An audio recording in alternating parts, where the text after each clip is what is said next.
अस्सलाम वालेकुम जी। आज का टॉपिक हमारे पास नियरली फ्री इलेक्ट्रॉन अप्रोक्सीमेशन है। इसे नियरली फ्री इलेक्ट्रॉन मॉडल भी कहा जाता है। तो देखेंगे कि आपके पास क्रोनी पेनी मॉडल के बाद किस चीज के लिए इन मॉडल्स की जरूरत पड़ रही है, तो इसका मकासद, इससे नताइज क्या हासिल हुए, वो सारा आज का हमारा टॉपिक होगा।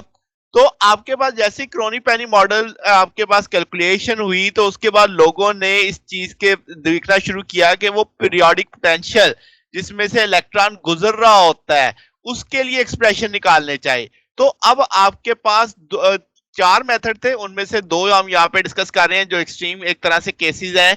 इसमें हम कहेंगे कि वीक इंटरेक्शन विद द आइन, यानी इलेक्ट्रॉन जब गुजर रहा होगा तो आइंस के साथ वीक इंटरेक्शन करेगा क्रिस्टल के अंदर। तो ऐसे मॉडल को क्या नाम दिया गया? Nearly free electron approximation.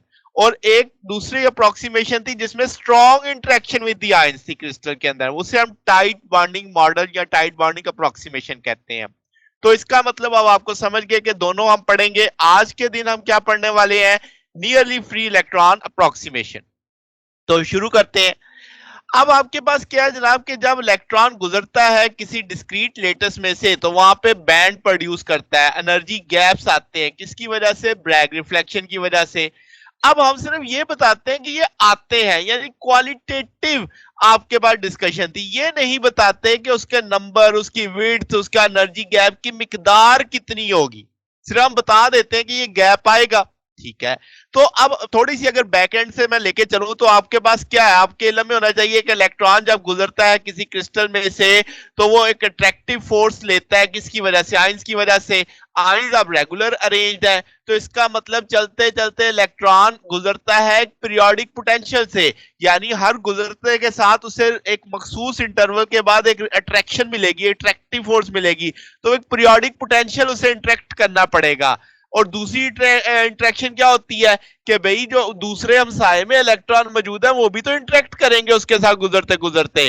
तो ये दो तरह की इंटरेक्शन हम वहां पे फेस कर रहे होते हैं, जिसे हम पीरियोडिक पोटेंशियल के अंदर स्टडी करते हैं। अब जो हमारी अब आज की अप्रोक्सीमेशन चल रही है, नियरली फ्री इलेक्ट्रॉन अप्रोक्सीमेशन, इसमें हम ये मानते हैं कि चलते वक्त उसे एक वीक, बहुत वीक, यानी ये आपके पास इंटरेक्शन होगी। किसके? और काइनेटिक एनर्जी इलेक्ट्रॉन के मुकाबले में, यानी वो चल ज्यादा, उसकी जो मोमेंटम है, जो उसकी एनर्जी है, उसके लिहाज से जो उससे बाहर से जो फोर्स या उसे एक इंटरेक्शन मिलेगी वो वीक होगी। अब ये मॉडल हम क्यों जस्टिफाई कर सकते हैं? इसकी वजह क्या है? क्योंकि जब कंडक्शन इलेक्ट्रॉन चलता है तो वो आयन कोर के बहुत ज्यादा करीब नहीं जा सकता, क्योंकि पॉली एक्सक्लूजन प्रिंसिपल है। क्योंकि उसके जो करीब वाले आयन कोर के ऑर्बिट्स होंगे वो तो पहले ही ऑक्यूपाई होंगे, वहां तक तो वो पहुंच ही नहीं सकता। तो इसका मतलब कंडक्शन इलेक्ट्रॉन कभी भी आयन कोर के इतना करीब नहीं जाता कि उसमें मुकम्मल एक तगड़ी फोर्स लग सके।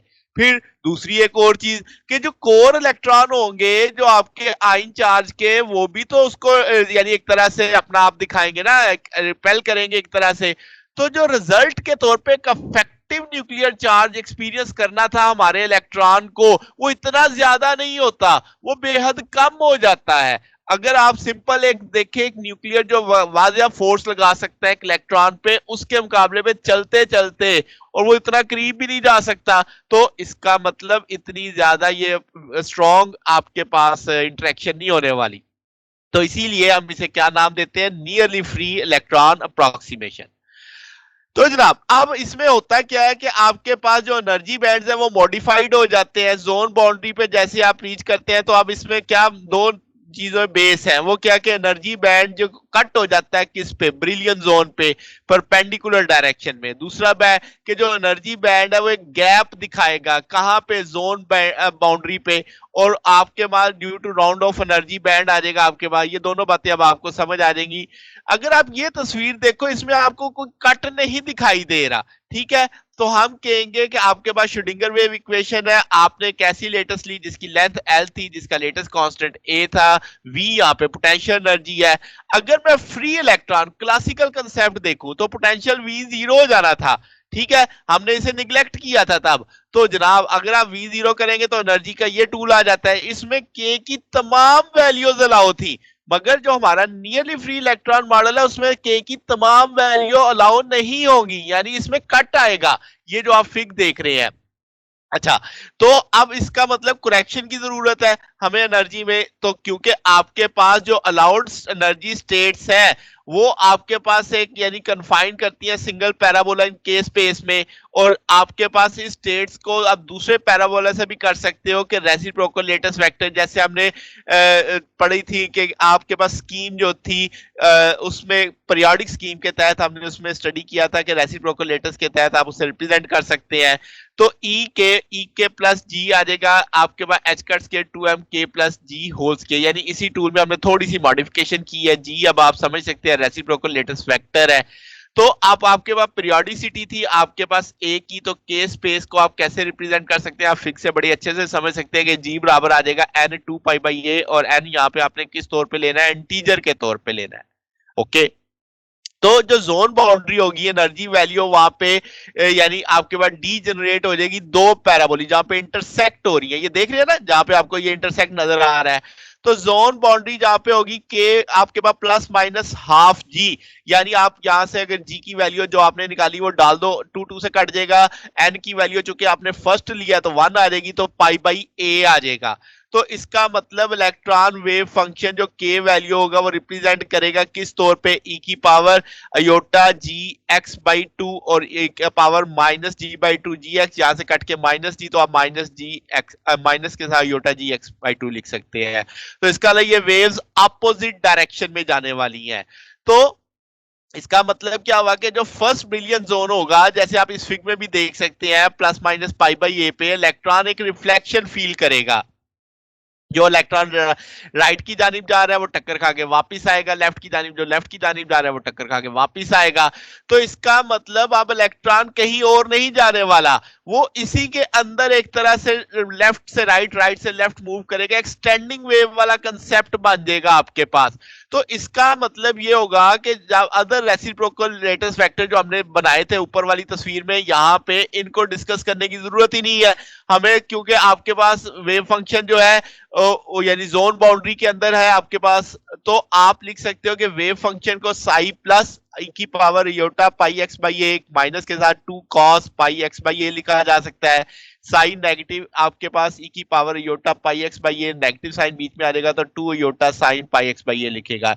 तो अब जैसे मैंने कहा कि आपके पास यहाँ पे स्टैंडिंग वेव बनेगी, तो ये जहां पे साई प्लस क्या रिप्रेजेंट कर रहा है, ये वो बता रहा है कि इलेक्ट्रॉनिक चार्ज आपके पास आयनिक कोर के ऊपर यानी अबव उससे आप पाइलिंग करेंगे, और साइन नेगेटिव क्या करेगा कि उससे अवे आपके पास पुश करेगा। आप इस तस्वीर से बड़े अच्छे से समझ सकते हैं सारी मामलात को। तो आपके पास जो आइगन वैल्यू होगी साई प्लस की साइन नेगेटिव की वो डिफरेंट आएंगी, तो इसका हालांकि वो सेम के साथ डील कर रही होंगी। तो एनर्जी की जो डिस्पर्शन है वो आपके पास जो कंटिन्यूस थी जोन में, अब वहां पे गैप आ जाएगा two unequal roots zone boundary का, जैसे यानी इस चीज की बात कर रहे हैं कि ये चीज एक बैंड आ जाएगा। तो यहां से आपको एनर्जी बैंड का कंसेप्ट समझ आता है। अच्छा जी, तो प्रोबेबिलिटी डेंसिटी निकाली जाए अगर हम इसकी, तो आप जानते हैं कि psi plus psi asterisk plus आ जाएगा, तो ये स्क्वायर पैटर्न में आ जाएगा, cos square pi x by आ जाएगा, ये साइन के साथ आ जाएगा। तो आपके पास जो साइन प्लस की आइगन वैल्यू है वो लोअर है एनर्जी में, वजह क्योंकि आपके पास मैक्सिमम जो इसकी प्रोबेबिलिटी डेंसिटी है वो उन पॉइंट्स पे है जहां पे मिनिमम पोटेंशियल एनर्जी, आप देख भी सकते हैं कि आपके पास ये मिनिमम पोटेंशियल एनर्जी पे आपके पास है। तो इसका मतलब प्लेन वेव जो आपके पास जोन एज पे होगी वो सेंटर होगी, two eigenvalue e plus और ई नेगेटिव जो कि यानी क्या साई प्लस और साई नेगेटिव के अकॉर्डिंग हो गए। ये बात समझ आ गई कि आपके पास जो अब आपकी प्लेन वेव बन रही है एनर्जी की जोन एज पे, उसका आपको सेंटर समझ आ रहा है, ठीक है। जैसे अब आपके पास यहां से बड़े अच्छे से आप समझ सकते हैं ये दिस वन। तो अब आप कहोगे कि जो फोरियर एक्सपेंशन होगा उसके तहत वी एक्स आ जाएगा समेशन जी वी जी ई की पावर अयोटा जी एक्स आ जाएगा जी, अब आप जानते हैं रेसिप्रोकल लेटेस्ट वेक्टर है।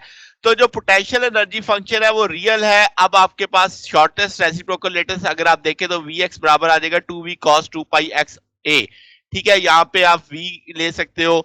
तो अब आपके पास मैग्नीट्यूड ऑफ v जैसे जैसे आप कहेंगे कम होंगे, g की वैल्यू जैसे जैसे बढ़ेगी, ठीक है। तो अब आप यहां से निकाल सकते हैं कि first order perturbation energy band लिखा जा सकता है डेल्टा ई। वो आपने वैल्यू ले ली, इसके अंदर वैल्यू प्लेस करके साथ में आपने प्रोबेबिलिटी डेंसिटी को मल्टीप्लाई कर दिया। तो नॉर्मलाइजेशन फैक्टर आप देखेंगे क्रिस्टल लेंथ के पूरी लेंथ के ऊपर, तो वो आपके पास 2/L हाफ के साथ कॉस पाई एक्स बाई आ जाएगा, साइन एक्टिव इसके साथ आ जाएगा।